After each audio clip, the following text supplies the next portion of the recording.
Okay, so we finished our discussion of choice theory and demand theory. We talked about the testable implications, and we saw, among other things, we examined the law of demand as applicable to Marshallian demand functions, and we saw that there's a subtle reason why there's no theoretical guarantee that Marshallian demand functions will be downward sloping, that other things equal, if the price of a good goes up, that people will buy less of it. That's not guaranteed. However, we can put some structures and qualifications on that. For normal goods which have positive income elasticity, the demand curve has to be downward sloping. It can only have a perverse positive slope and become a given good for some inferior goods, not all inferior goods, but in some cases for inferior goods that can happen. There may be other reasons. Let's just pause for a moment and think about, are there other reasons why demand curves may be positively sloped? Can anyone think of some other reason other than these income and substitution effects? So in case of articles of distinction, like those prestige goods that are bought only because they're expensive and it gives the buyer a sense of distinction, I think the demand for them also rises with a rise in price. Yeah, so these are called Veblen goods, okay? After Torsten Veblen, who was an American sociologist slash economist. He wrote a famous book called The Theory of the Leisure Class. And one of his ideas is the idea of conspicuous consumption, that some goods are consumed for their own sake because they give us utility, because we like consuming them. But there may be goods which are consumed to signal something to society, to neighbors, to friends, and in particular to signal wealth. Okay, so if you want to announce to people that we are rich, of course, there's a crass way of doing it, which is to wave our bank statements in people's faces, but that's considered crass. So a more subtle way of doing it is to have an expensive Rolex watch, wear it to parties, or drive places in a Lamborghini or an expensive car like that. And that signals wealth. These are expensive items, so only the rich can afford them. So that's the purpose they serve. And so if these things become more affordable, then the people who want to signal wealth won't buy them. If Lamborghinis became, their prices came down to the level of, Maruti Desire, then everybody can afford them. I mean, lots of people can afford them. So it stops being a signal of wealth. So at least the rich will reduce the demand for such a good. The thing is, that sort of effect is not allowed in the framework that we are considering, right? There's no signaling motive, which is in the theoretical framework that we studied. In that framework, goods are consumed for their own sake, right? They gave us intrinsic utility, and that's why they're consumed. So we kept out such exotic reasons why demand curves may be positively sloped, and we still found that there is a theoretical possibility of that happening merely through income and substitution effects. Okay, so having said that, let me move on to one or two applications, and then I will discuss some possible anomalies, some situations where this kind of theory doesn't do a good job of explaining behavior. But let's talk about an application first.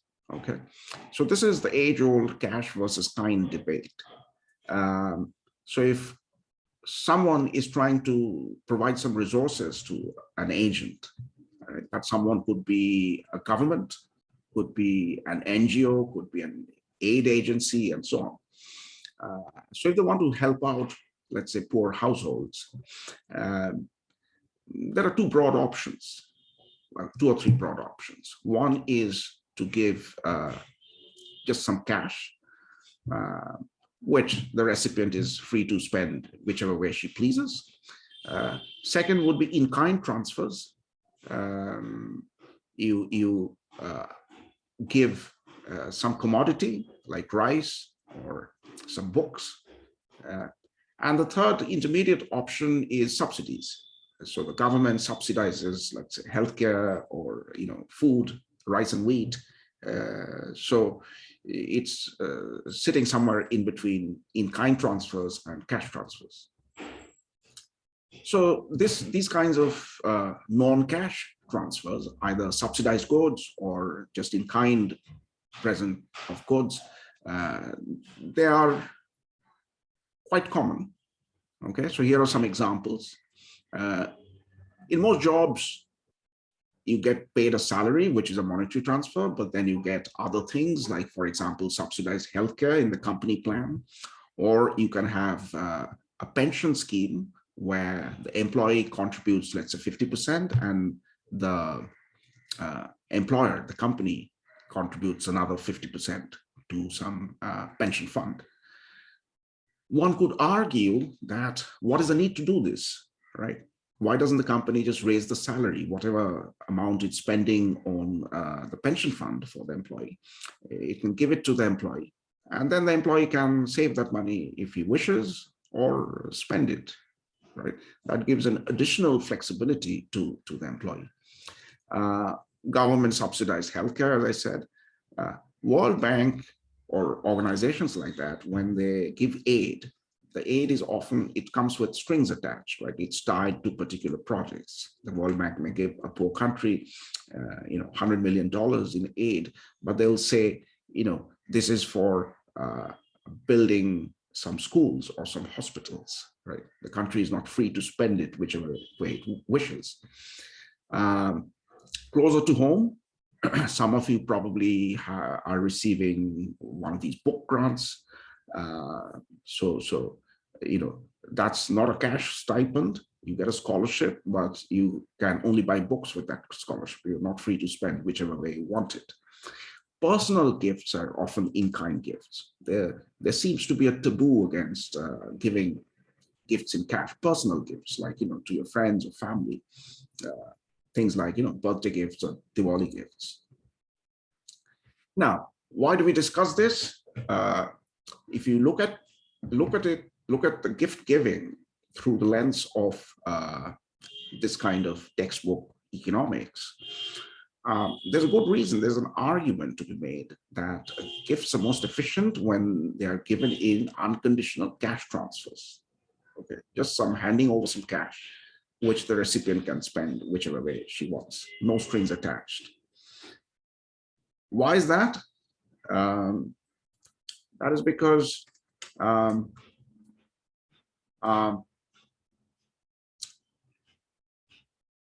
each rupee of a cash grant,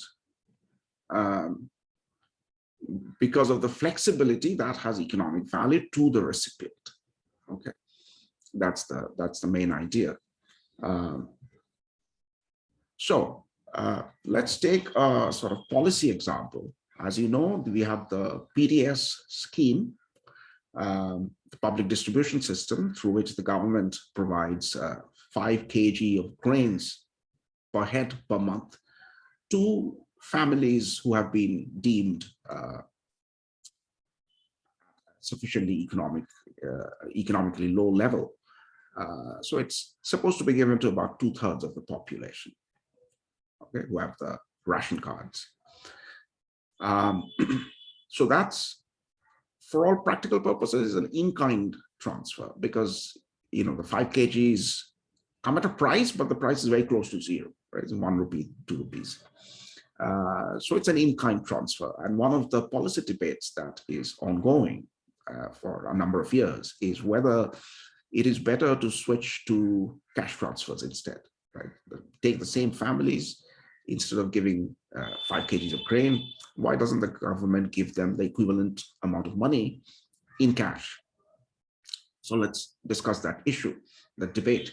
Nilava, you have a question. Sir, I guess we have to assume here that the goods are infinitely divisible, because if we assume that, let's assume that. I mean, in the case of rice and wheat, that's not a bad assumption. Okay, thank you, sir. Yeah. Okay, so what is the conventional economics argument in favor of cash transfers and against in-kind transfers? So let's try to understand that first.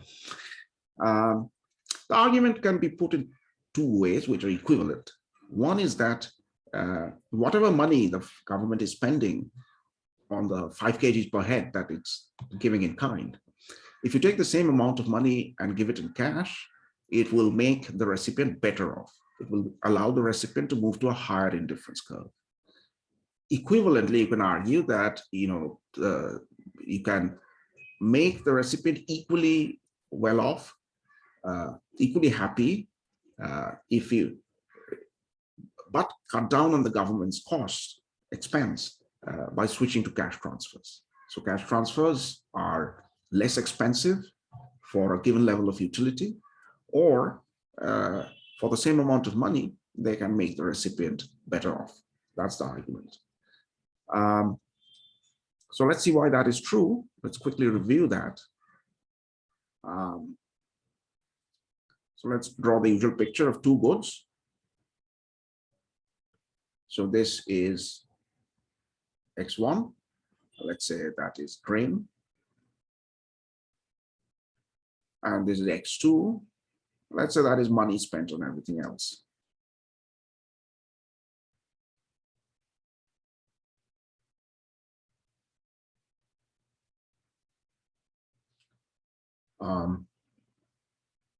So first, let's take the case of a subsidy. Okay, I'll get to the case of an in-kind transfer in a moment. But let's say that the government is subsidizing some good like food or healthcare. So before that aid comes in, there's a poor household which has a budget line like this. And then let's say grain is subsidized by the government. So what does that do to the budget line? So shifts out. It pivots. This point remains the same. If the household chooses not to buy any grain at all, then they're left with the same amount of money. Other goods are not being subsidized. But if they spend all their money on grain, then they can buy more grain because its price has been lowered through the subsidy. So this is the new budget line after the subsidy. So there will be a point of tangency, and that will be the optimal choice of this household. Let's call that point A. That part corresponds to a certain purchase of grain, X1 star. Okay, now let's do one exercise, which is the government chooses to just stop the subsidy, and using the money that is released, it puts that into a cash transfer. Okay, so in this picture, first let's identify how much money is the government spending on this household in the subsidy scheme. So the gap between the budget lines at the point of equilibrium. That's right. Yes. So let's call this point B. So this vertical gap is the total spending, not the subsidy per unit, but the total amount spent on subsidizing this household. I hope everybody can see that. If there was no subsidy and the household bought this amount of grain, X1 star, then the amount of money they could spend on other things would be given by the point B. But because of the subsidy, they're able to buy an amount of other goods, which is given by A. So this gap must be due to the subsidy that they're receiving. So this is the total money spent on subsidies.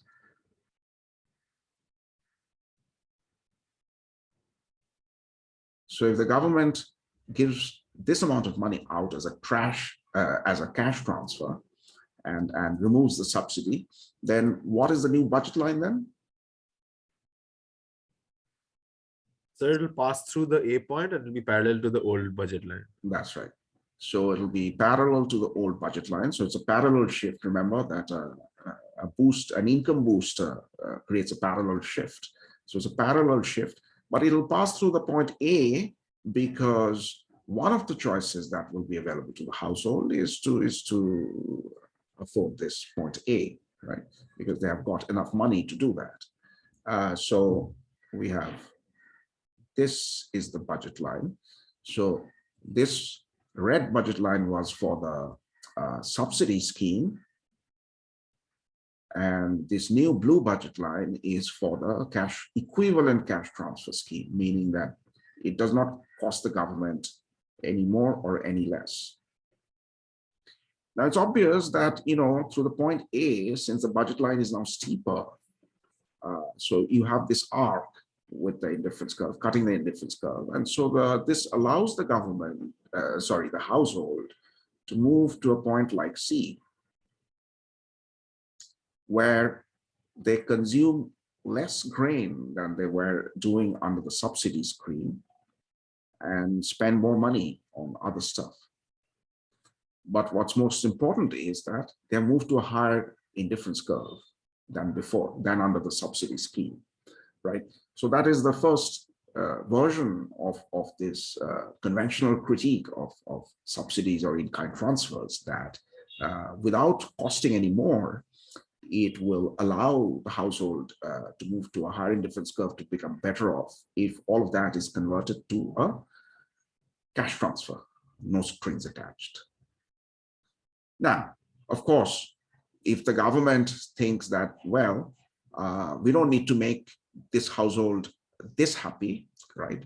It's all right if this, you know, this indifference curve that arose under the subsidy scheme, if that is set as the target, then the government doesn't have to give the entire money saved out as a cash transfer. You can give less. How much less? Well, you can push down this budget line till it becomes tangent to the original indifference curve, right, that they were sitting on under the subsidy scheme. So the point like D. And that's the money saving argument. Okay. So we have seen that there is some sort of a case to switch to things like DBT, right, direct benefit transfers and so on. But there's a debate. There are people who say that this shouldn't be done, this kind of shift. We should stick to the PDS, okay, or the subsidy scheme. Right now we are discussing subsidies. So we should. So is there something on the other side? Is there some reason we can think of which might make us prefer the subsidy rather than a cash transfer? Yes, Kanish. Sir, cash transfer might be used to take intoxicating subjects by the consumers. Rather, if we are subsidizing a particular good, we are converting some good into something useful, like providing food or providing nutrition value to the consumer is intrinsically valuable to the egalitarian society. Okay, so you're saying that maybe we might think, you know, we taxpayers, policymakers, we might think that the consumer's preferences are not right. Okay, even when they're malnourished, they want to spend money on gambling and alcohol and all kinds of vice goods, and we don't want that to happen, and that's why we are encouraging them to spend the aid more on food. You can see in this picture that, you know, one of the things that we noticed, yes, when we converted it to a cash transfer, the household moved to a higher indifference curve. That is true, but their consumption of the subsidized good wasn't as high as under a cash transfer, right? Under cash transfer, what they do is precisely substitute away from the good that was previously being subsidized, and if that is something which we think wrong. Now, just to put a term on it, right? This is paternalism. I discussed this before. Welfarism is the approach where we judge people's welfare by their own utility function. Whereas paternalism is the approach where we think that they, we have some judgment about what kind of preference they have, and if they don't have those preferences, we're comfortable restricting their choices. So you can make this argument, but it would be a paternalistic argument, which is not to say that it's wrong. It's just not a welfarist objection to cash transfers. Okay, any other point?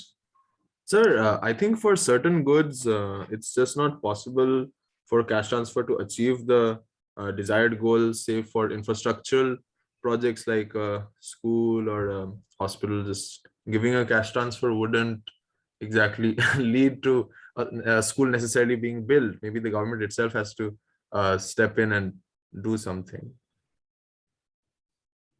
Yeah, so that's a somewhat different point.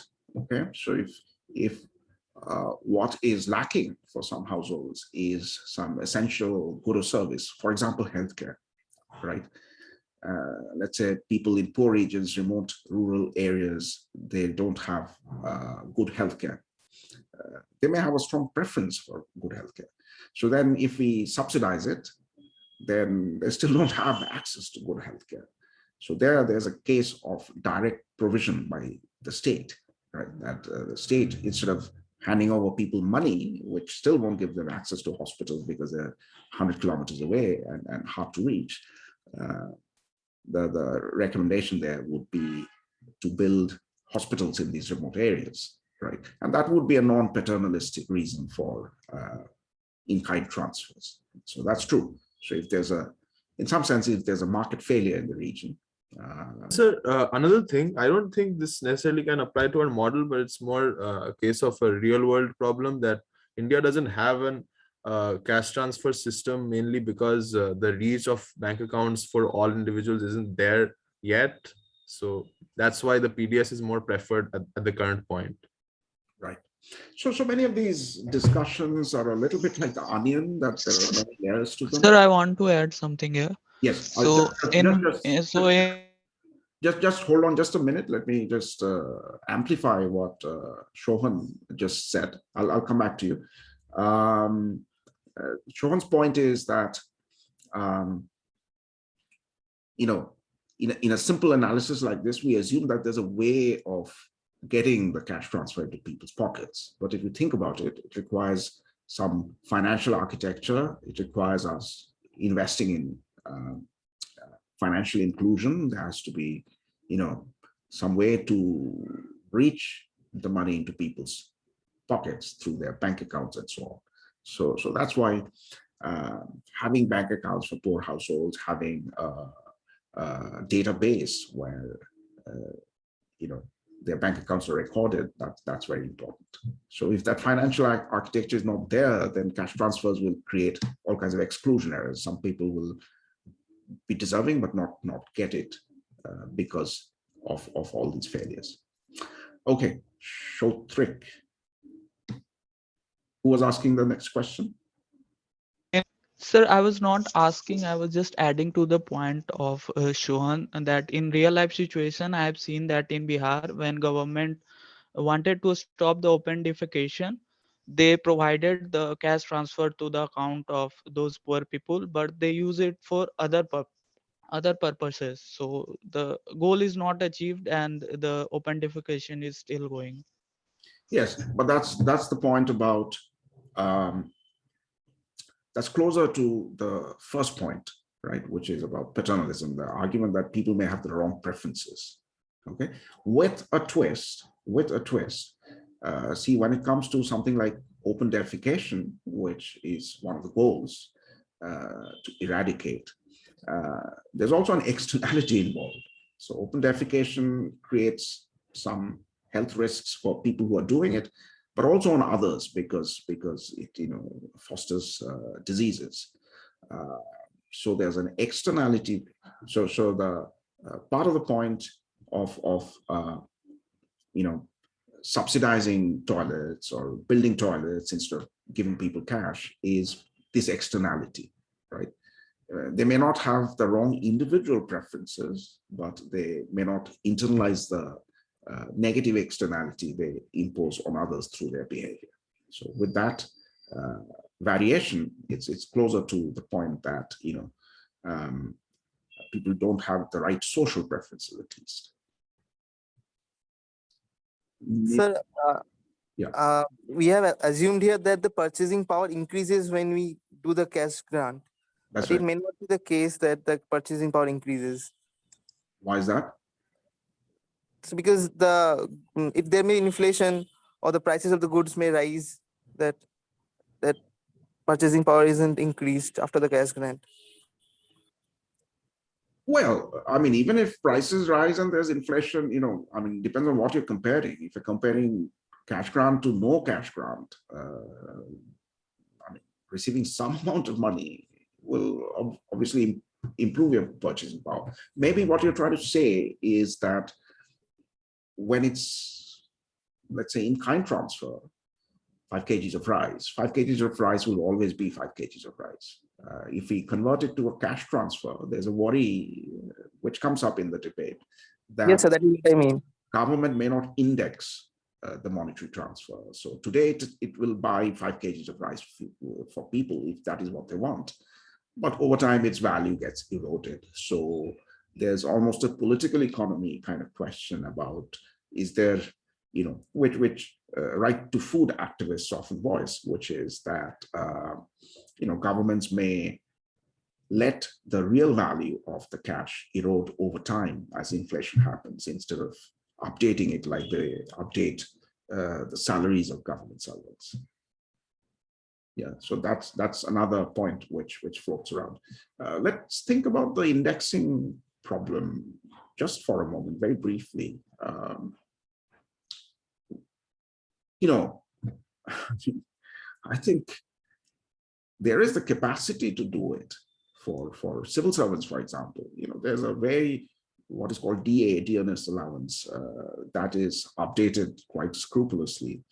But sometimes in other cases, like, you know, revising auto fares, auto rickshaw fares or taxi fares, they often fall behind, you know, there are long lags before the official fares are revised. And so we see both kinds of instances. And one of the, it's anybody's guess whether if we convert PDS grain into cash transfers, whether it'll be closer to the DA of civil servants or whether it'll be closer to the revision of taxi fares. So that's something which we can only speculate on. Rishi. Sir, mostly we subsidize the products that we think are necessary, right? The government would think that this is a necessity that we know people should have for basic well-being, right? So Yeah. wouldn't an angel law give the preference to a subsidy more than a cash transfer? If the angel law isn't working, and we know for sure if transfers are increasing somewhat, then people would just keep spending less and less amount of that transfer on the necessities and divert it more towards the luxury goods or goods that do not need that transfer. No, I mean, that again sounds like the paternalism point. People have the wrong preferences, so if we just give them cash, they won't spend it on the right things. Are you saying something different? Maybe I misunderstood you. No, sir, I was trying to relate it to the angel's law, because transfer is working as an income boost only. But Engel's law says poor people spend, I mean, it's not really related to Engel's law, because Engel's law still says that poor people spend a big part of their budget on food. But with increasing income, the share of necessities keep on falling. Yes, but that's because they have enough food. I mean, there's a good reason for that shape. The question is not about the shape of the Engels law, but whether the Engels law is at the right level. Right? Okay, sir. Government may want to shift up the Engel curve, but the Engel curve will still be a concave curve, and there's nothing wrong to that shape, right? I mean, if I become a billionaire, you don't expect me to spend 50%. I mean, that'll actually create health problems. Yes, sir. Nitigya? So I was thinking that our policy goal itself might be different, right? Like if we are subsidizing, for example, electric vehicles, we simply want to increase their consumption. Instead, if we provide actually cash grants, people might not consume electric vehicles themselves. So in certain situations, we simply want to increase consumption of a single good, Yes, and yes. that's The why we question are is, subsidizing. the question really is, why do we want to increase the consumption? That's what we're talking about, right? That there are situations where the government or the citizenry as a whole feels that consumption of a certain good needs to be encouraged more than what people would willingly do. One reason for that sometimes is that we think people have the wrong preferences. They have too much attraction for vice goods. Sometimes it's externalities. And in the case of electric cars, it's primarily externalities that, part of the benefit of switching from petrol to electric cars is the benefit goes to others, right? And so people don't internalize that. So yes, trying to manipulate preferences either because you think they're wrong or because you think that there are externalities involved would be a reason for subsidization, right? So subsidize goods which have positive externalities, tax goods which have negative externalities, that we discussed earlier. Yes, so that is of course the case. But when it comes to some things we subsidize, like grains, for example, it's difficult to see much of a positive externality, social externality over there. Okay. Yeah. Electric vehicles, fine, absolutely. Soumya. Yes, sir. So a few days ago, I was reading about this separation argument. So when cash benefits are transferred, more people will be willing to receive the cash benefit. So the number of people will increase the subsidy amount which the government will be transferring. Instead, if it were to be a subsidy on grains, then less people will be willing to get it due to the opportunity costs, the time which it takes to get the grains, standing in long lines, and henceforth. Yeah, that's a very good point. That's an excellent point. This is often invoked in the case of another social policy, which is NREGA. Okay, NREGA is a workfare program. It's not a straightforward handing out of cash. Okay, you have to do pretty strenuous work to receive that money.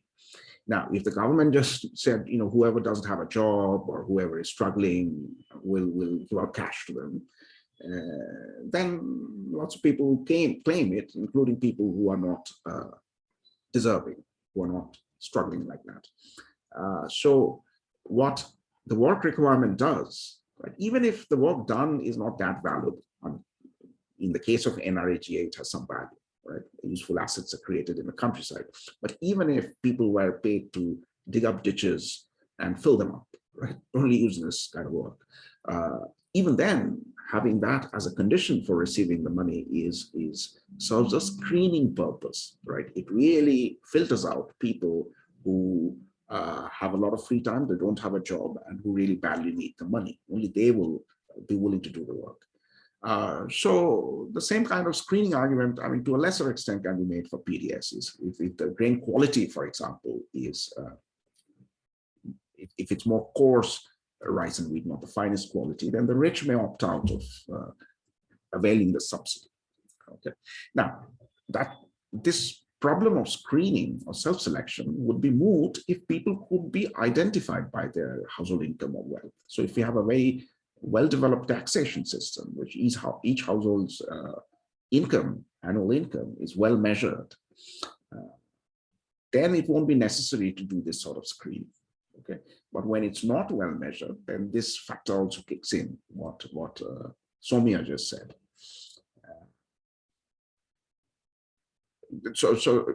And in more practical terms, it's very important for NREGA. It's perhaps not that important for PDS, but there's a little bit of it. Shivan. If cash transfers makes it more likely that the amount of grain that will be consumed decreases, then the people, like the farmers, if they're producing it, then like if the government is procuring it for the PDS, then they won't procure, they'll procure, like the amount of grain that will be produced will decrease. So the amount of money that farmers will receive essentially will decrease.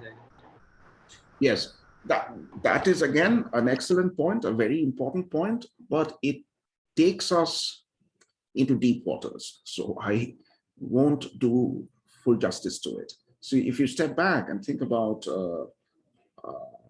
the web of government policies around this, yes, one is directed at consumers, right, through the PDS, so that poorer consumers, poorer households can get some benefits.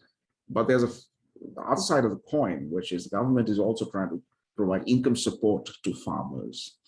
And one of the things about the PDS is if you dispense with it, then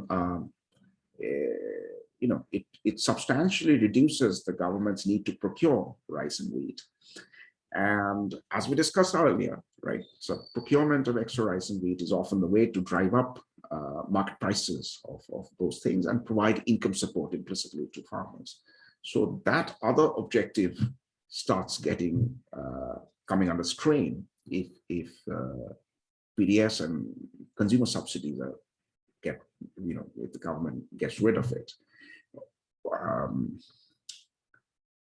Yeah, I mean, let me not go beyond that, but the fact is that the PDS doesn't stand in isolation. It is connected to other policies that we have, like MSP, and that makes the issue more complicated.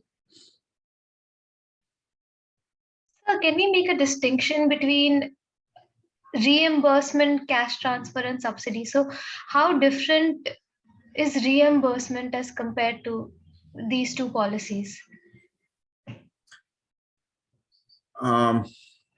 Because that happens after the consumption is taken, it's already taken place. So I think reimbursement won't distort the pattern of consumption. That's right. Sir, but reimbursement would need them to have an income in the first place, right? I mean, how are they going to buy the goods if they don't have an income in the first place? No, I think what Ananya is saying is to say, I mean, it's a different way of administering the subsidy, if I understand her correctly, which is that people go and buy it at the market price, and then they show the bill, and they get some money back. Is that? But sir, they would have to pay in the first place to the market price. Let me just clarify with Ananya, if I've understood her correctly. Ananya, is that your? So this is Aishwarya. I'm sorry, I didn't raise my hand before butting into the conversation. No, that's okay. So is that what you meant? Yes, sir, precisely. I wanted to understand how it impacts the welfare and the utility as compared to a cash transfer and a subsidy. Right. So you're, just to clarify again, the way the PDS functions currently is that the subsidy is provided to the fair price shop owner, right? So the fair price shop owner gets to buy grain at the subsidized price from FCI, okay, and then they're supposed to sell it to consumers at that lower price. So the subsidy is channeled through the fair price shop owner, and one of the proposals, for example, floated by Kaushik Basu when he was the chief economic advisor, was to say something like what Aishwarya said, like reimbursement, that the fair price shop owner gets it at full market price from the FCI, sells it maybe to the consumer also at the full market price, but the consumer can kind of provide a voucher or something. Yes, sir, precisely. Actually, I was working on a project that revolved around this, where there was 100% electricity subsidy provided to farmers. That's right. So So the objective of that kind of intervention is not to change in terms of this picture. It'll still be a subsidy. As far as the consumer is concerned, they're still getting it at a lower price. So it keeps their food consumption up, but their utility down. Okay, it's just a better way of implementing it, because in India, various studies have shown that there's a lot of leakage under the current payment system, that some corrupt fair price shop owners, they get it at the lower price, but they divert some of it to the market and sell it on the market at a profit, instead of giving it at the low price to the consumer, to the ration card holder, as they're supposed to do. So the purpose there is not changing the consumption pattern, but to stop the leakage. And it's as far as bureaucracy is concerned, it's more efficient than a subsidy. That more efficient from this perspective, from avoiding the leakage. If your main concern is to encourage people to eat more, that purpose won't be served by that intervention. Understood, sir. Yeah. Thank you. Thank you. Somebody was having, okay, let me go to Ananya. Ananya. Yes, sir. So coming to the welfareism versus paternalism issue, so if we don't assume the preferences within a household as homogeneous, so let's say certain members of the household, if there's a cash transfer, certain members of the household would want to use it for some one purpose and certain for other. For example, there are studies about how when cash transfers are specifically put in the accounts of women, it has a positive impact on the nutrition for children or on the education for children. So in that case, if we know that within a household there's a diversion of preferences, and we use that as a justification to say that probably in-kind transfers are better because the person whose bank account or the person whose power to which in which the cash is going is different from the person whose preferences actually determine the household's consumption decision for food, in which case, because there's a sort of gap, the preference that we want to target is not going to be the preference that plays out in our observed outcomes because of this gap within a family. So if we use that as a justification for in-kind transfers for food or education subsidies over a cash transfer, would that fall under a paternalistic regime, a paternalistic paradigm, or a welfarist paradigm? Yeah. So that's another excellent point.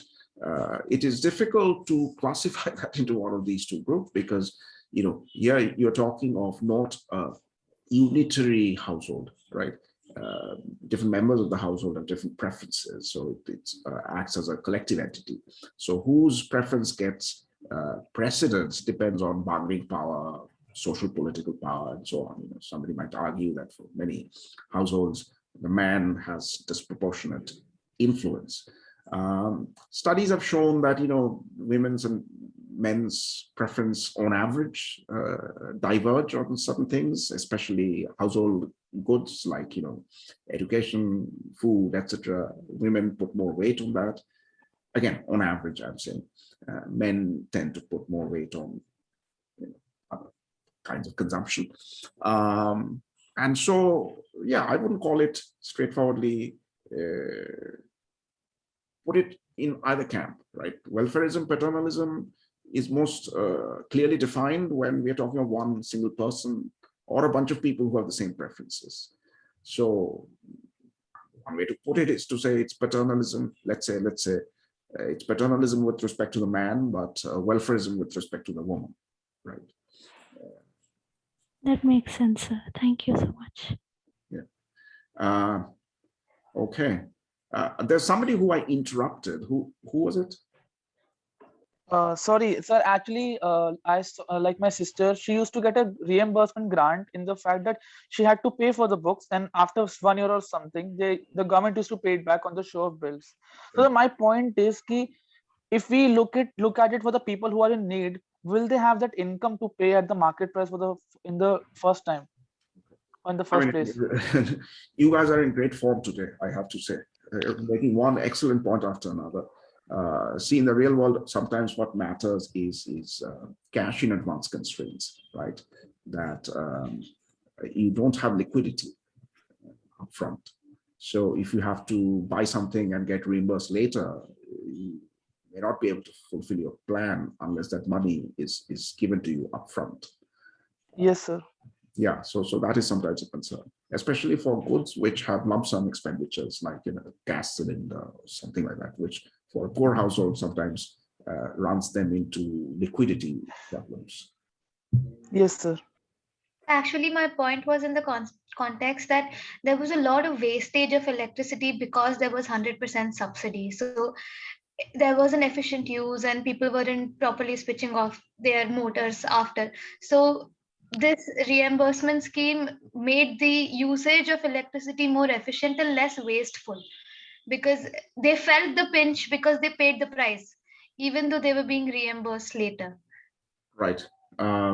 See, I mean, some of the subsidies we give are for goods with positive externalities. I mean, the most compelling example would be vaccines, right? That's vaccination has positive externalities, but some of the subsidies we give are for goods which have negative externalities, and electricity would be one such case, right? So there's a double disadvantage of subsidies. One is that anyway, the consumption is too high, right? Even at market prices. And then we are subsidizing it further. So it creates the pollution problem even more, or the water table sinks even more if water is subsidized. The reason governments often do it is, of course, to create income transfers implicitly so that poor families get some relief on the essentials. But there's a double argument for switching to cash transfers to control the negative externality and to give more flexibility of choice. Yeah, so, you know, the thing is, it's useful to know what are the various pros and cons, right? That's what we can discuss here. Since there are both pros and cons from switching to a DBT kind of scheme, we have to do estimation, database estimation of how strong the positive and the negative factors are to make a final choice. But it's still useful to know that, okay, these are the forces working in either direction. Soumya. So wouldn't the cash transfers distort the choice between work and leisure which we make and disincentivize people to work? Yes, let me not get into that, you know, yes and no, okay?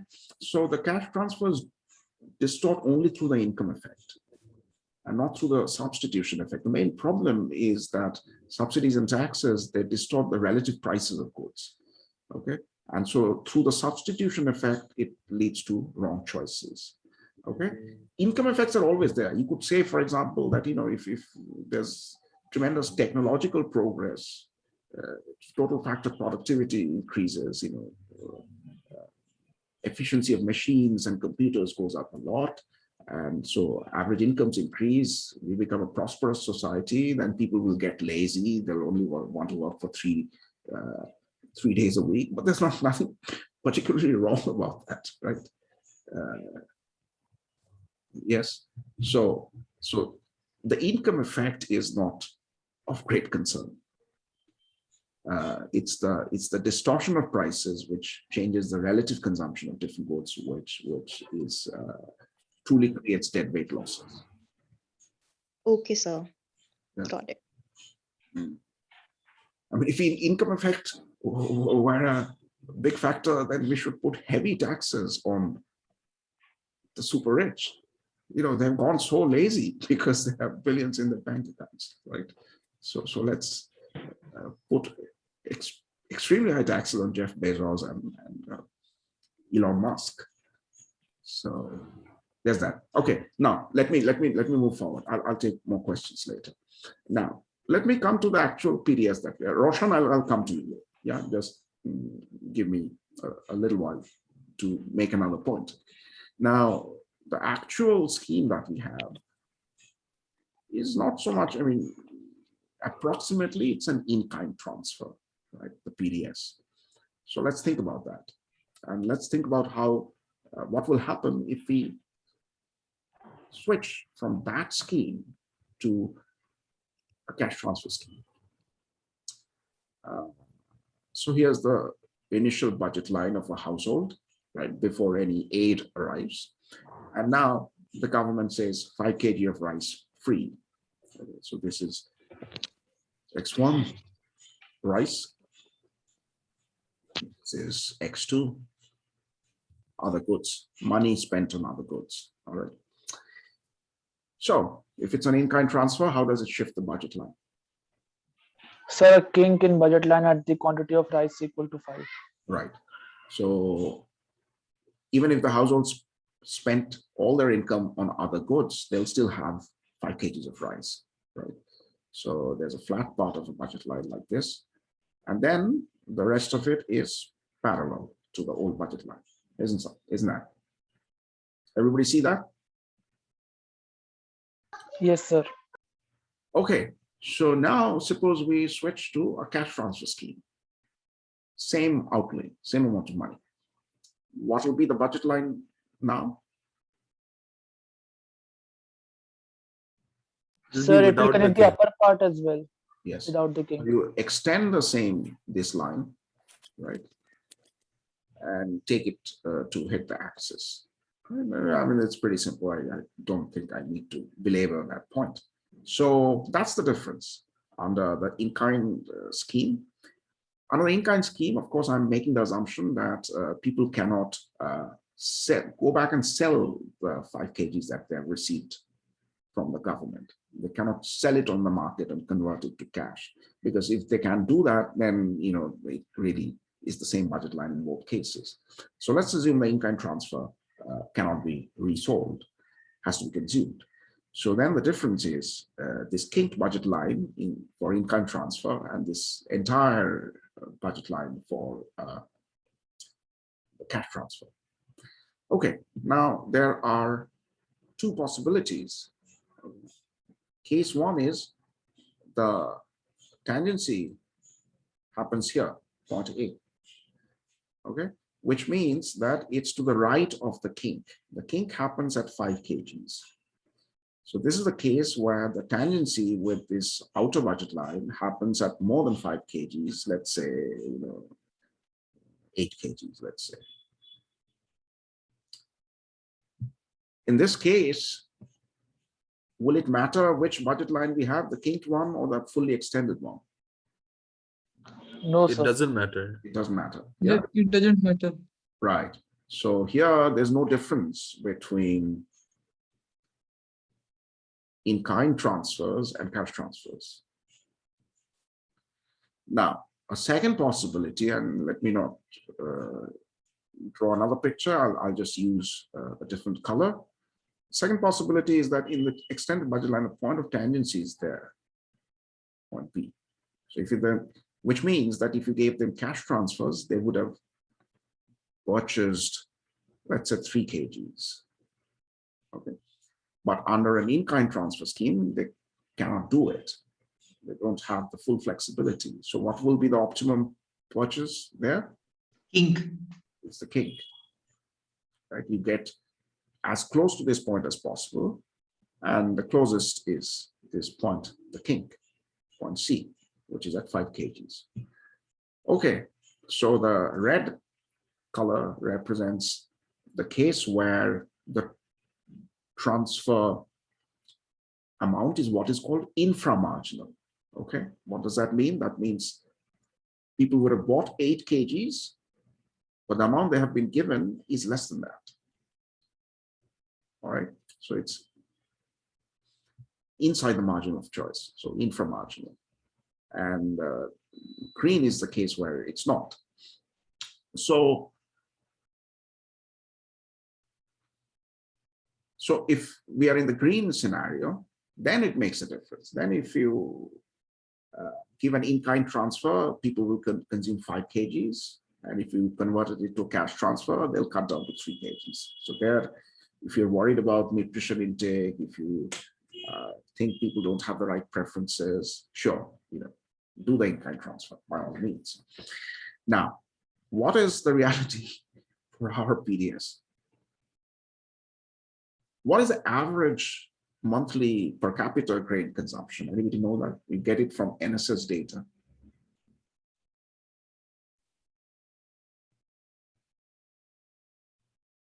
Eight kg.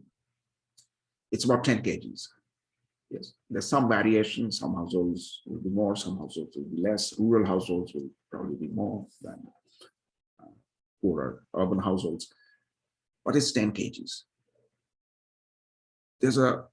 For almost any household, their monthly consumption is more than 5 kgs. Yes. So we are in the red case, red scenario. And this kind of textbook analysis tells us that it should make no difference if you switch from this kind of in-kind transfer to cash transfers. You won't affect consumption. So it doesn't matter if you're a welfarist or a paternalist, the outcome is going to be the same. So then what is all this debate about?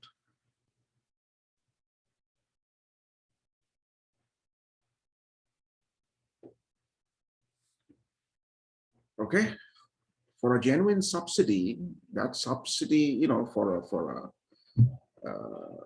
like the subsidy case that we analyzed, then it does make a difference. Now, then whether you want to choose cash or kind will depend on which of these several things that we discussed you deem more important, right? To what extent do you think households have the right preferences?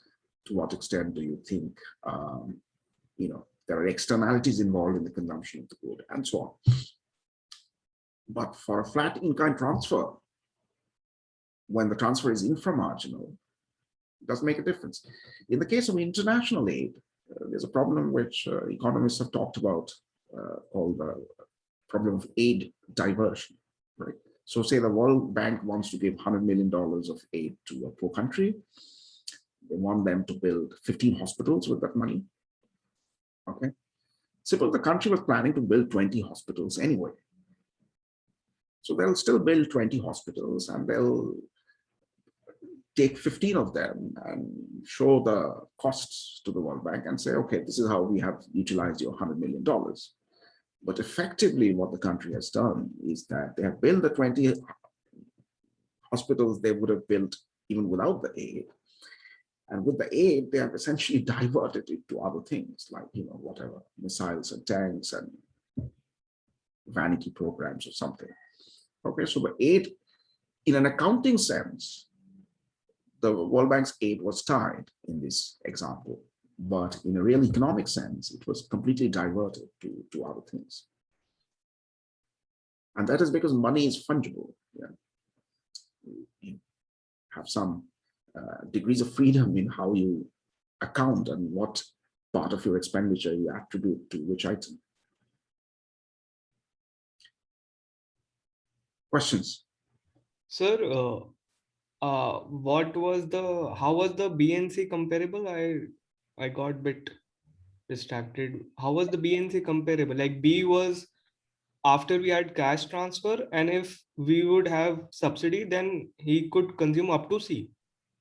Yes. So in the case where the picture looks like, you know, what is described by the green lines, okay? With a cash transfer, they would choose point B.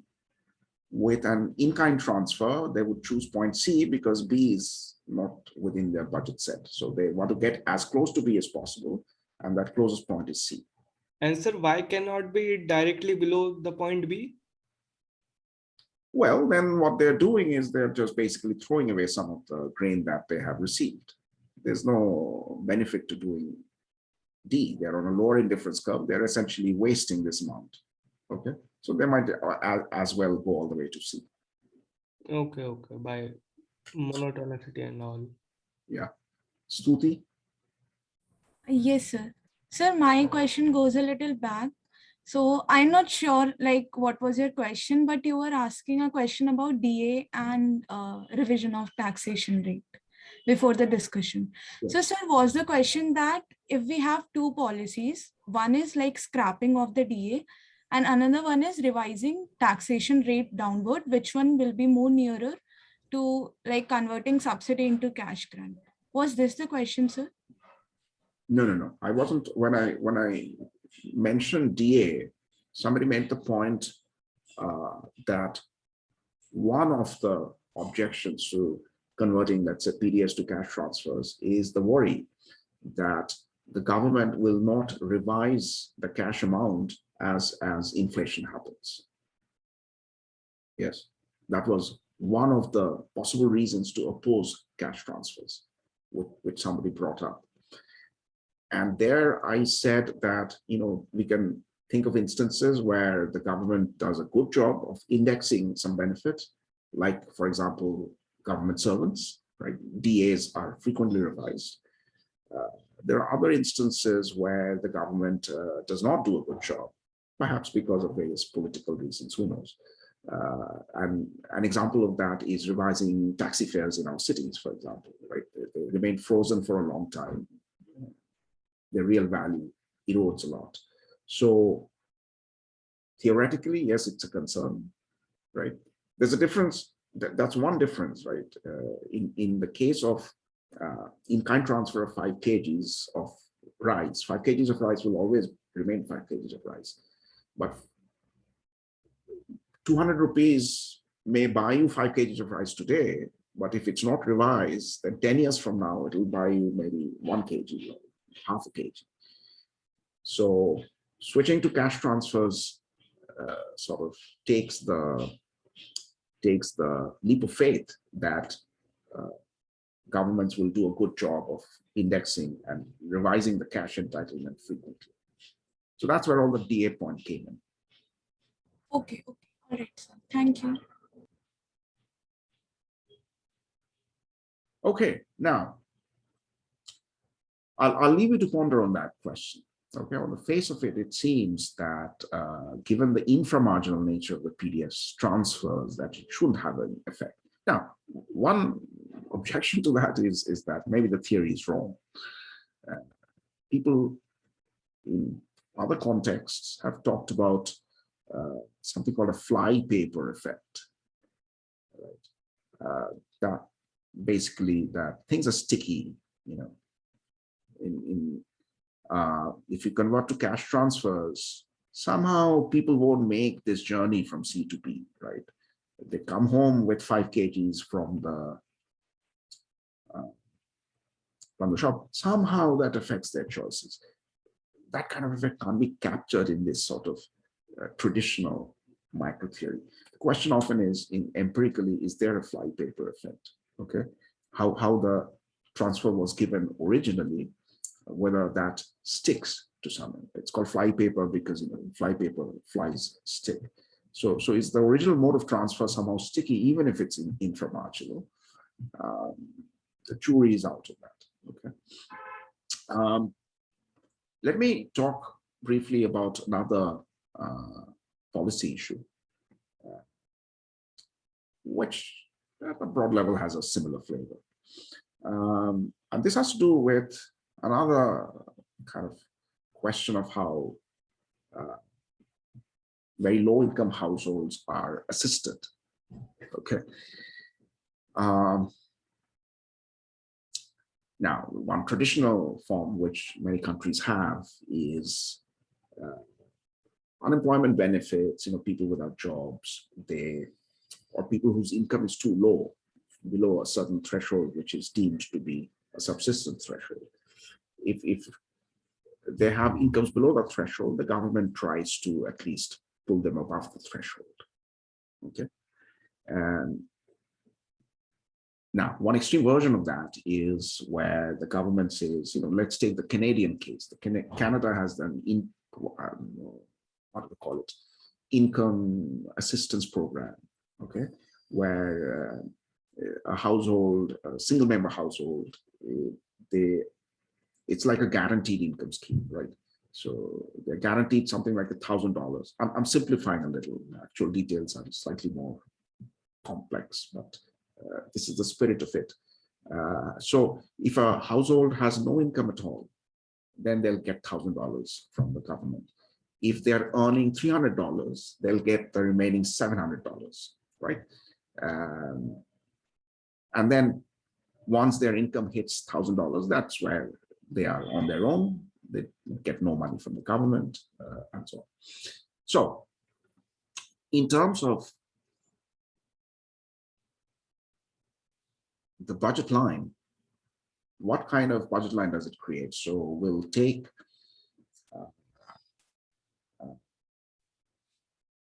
let's draw it in this way.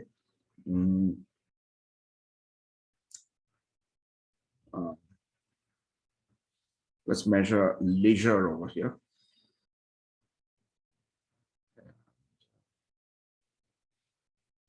Income over there.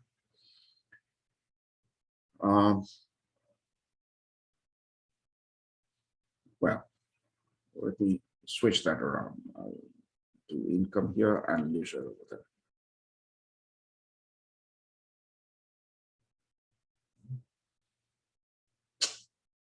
Let me put labor over there. Okay.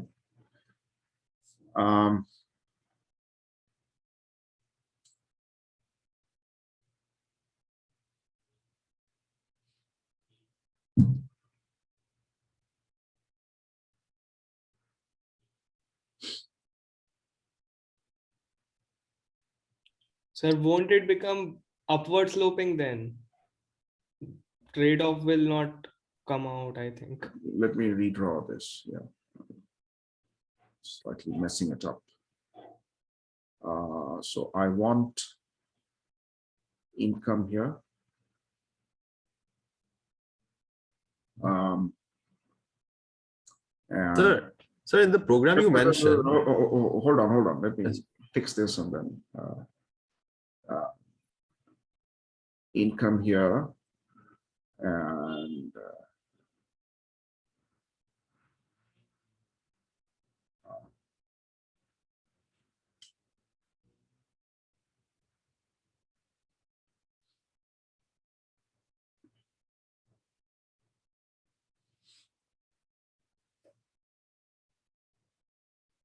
well,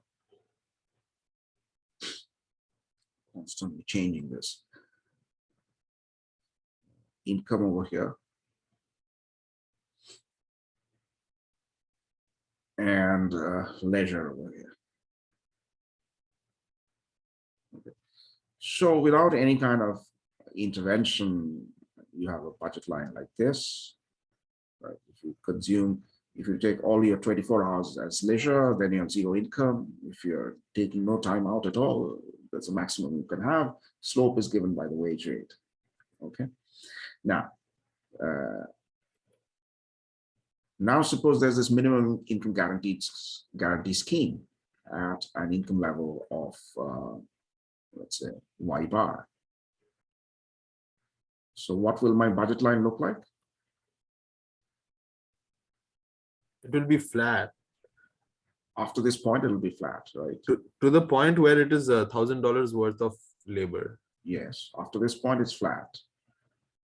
Even if you increase your leisure and decrease your labor supply, you're still guaranteed for $1,000. Okay. Now, problem is many households may make a corner choice, right? They may say, let's say, the best choice is here. Okay. Let me change that a little bit.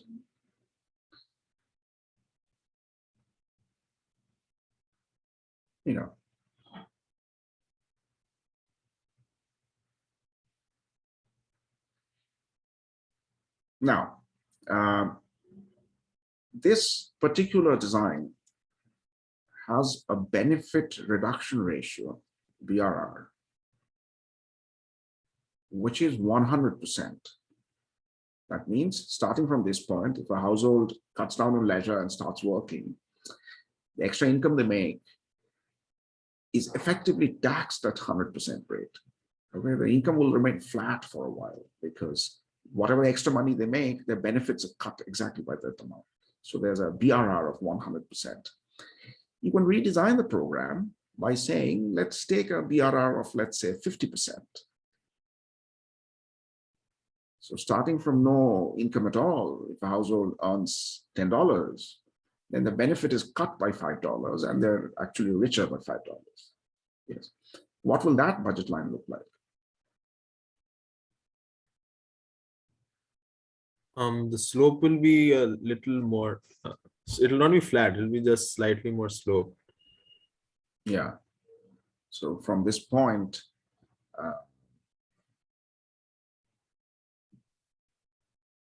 you have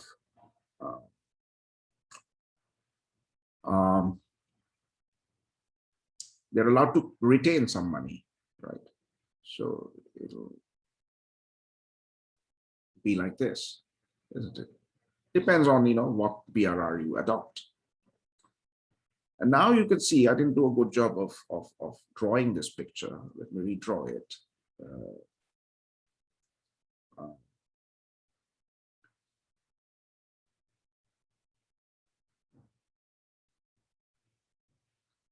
So now you can have some households who had a corner solution earlier, but now they have an interior solution over here, right? So it may end up encouraging these households. And moreover, notice that they're better off actually. Yes, they're having to work more, their benefits are being, but they're taking advantage of the fact that the benefits are not reduced at the same steep rate. So it could be a win-win outcome, for example. So, some households who start working, increases labor supply, increases government tax collection, etc. And government may actually even have to transfer less to these households who start working and make some money by themselves. So it could end up being a Pareto improvement. So a lot depends, both as all this discussion shows, right? Achieving some sort of equality, egalitarian goals are, nothing to sniff at. I mean, if you have a lot of inequality, if we think that inequality arises from unfairness, then we may want to redistribute income to provide assistance to families who are poor or struggling. But how exactly we design those programs, a lot depends on that. There can be poorly designed redistributive programs, welfare programs, and there can be better designed ones. Yes. So both the question of designing the food subsidy and welfare has these issues, right? Again, I'm not going to give a definitive answer based on theory itself, but what I've tried to illustrate is the Excuse me, sir. cons that are involved. Yeah.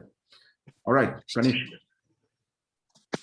Sir, in the last diagram, if the slopes were like perfect substitutes, like IC would have been the perfect substitutes, then the king will again become at the corner solution. Yes, so I'm not saying necessarily that if you if you reduce the benefit reduction rate, that everybody will switch away from the corner solution. But you can see that possibility becomes stronger and stronger as you reduce the BRR below 100%. Yes, sir. Yes. Okay. So there is a possibility in the. That's right. If you, in the extreme case, suppose you make the BRR 0%, then what do we have?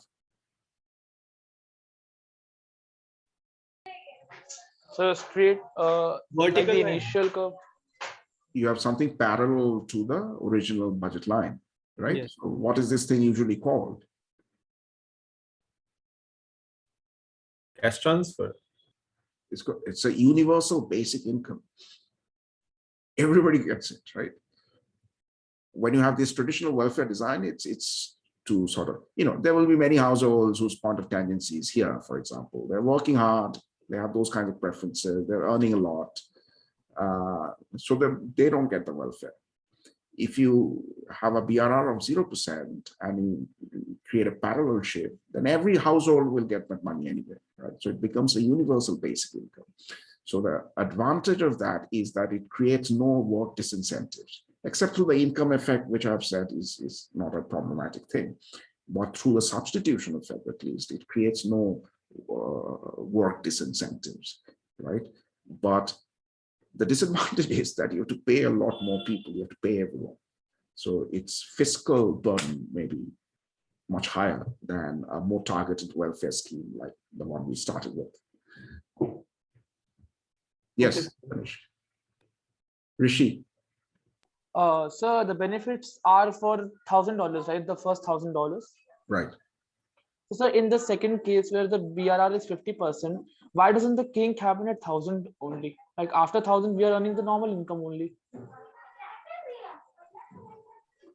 Well, because the kink will happen, I can tell you precisely where it will happen. It will happen at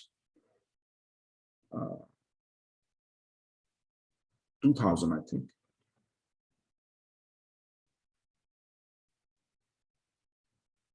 So why is that? Actually, I'm not able to understand how the king got to 2,000 instead of 1,000.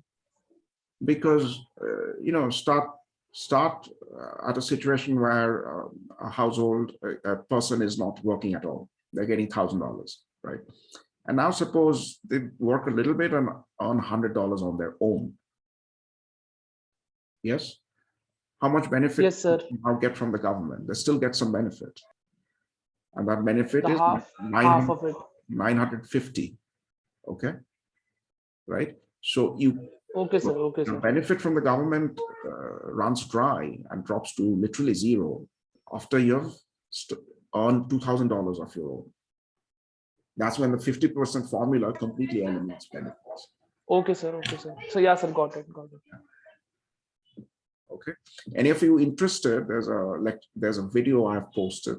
My conversation with David Green, who's a professor at UBC and a labor economist, and he was in charge of redesigning the income support program of the province of British Columbia. And there we talk about these issues. And one of the things that the expert committee led by David suggested, they said that a truly universal basic income, according to their view, would be either its fiscal burden will be enormous, governments can't afford it, or the benefits per head have to be very small. So the poor will get too little assistance.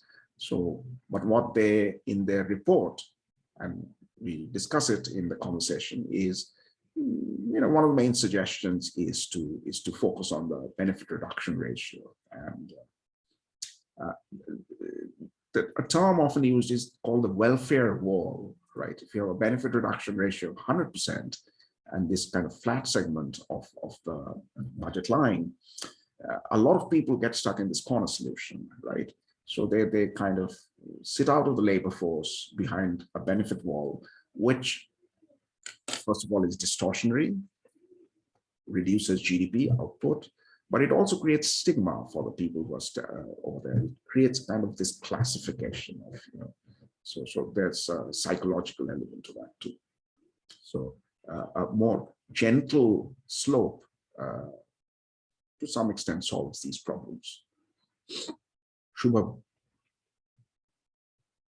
Sir, sir, I wanted to ask that in this we are assuming that whatever they are earning after VIBA, they would be taxed, right?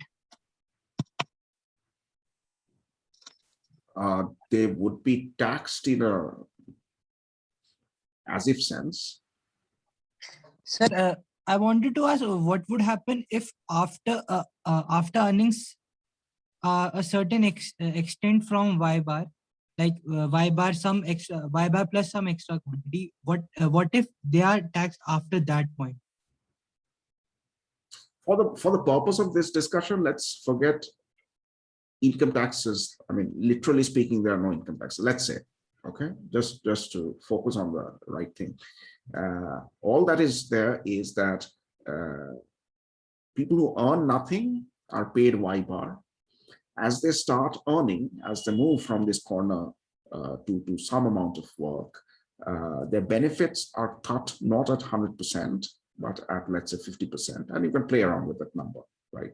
So if the benefits are cut at 100%, then you have this sharp kink, the red line that we started with. And if the benefits are cut at less than 100%, then you have to think through a little bit. So I'll let you sort of satisfy yourself or think about why this is true. But in this case, when there's a benefit reduction, ratio of 100%, there's an effective tax, marginal tax of 100%, right? When you start earning, effective. This is not literally a tax, but since your benefits are cut by 1-to-1, that means that every dollar you earn, you actually lose through cutting benefits. So that's like a tax, right? Okay, so government is providing less and less money. Yes. So it is a tax within quotes, but it has all the effect of 100% tax that you don't want to work at least for a small number of hours, because all of it will be taxed away, so to speak. Got it, sir. Thank you. Okay, I will take more questions, but let me stop the recording at this point.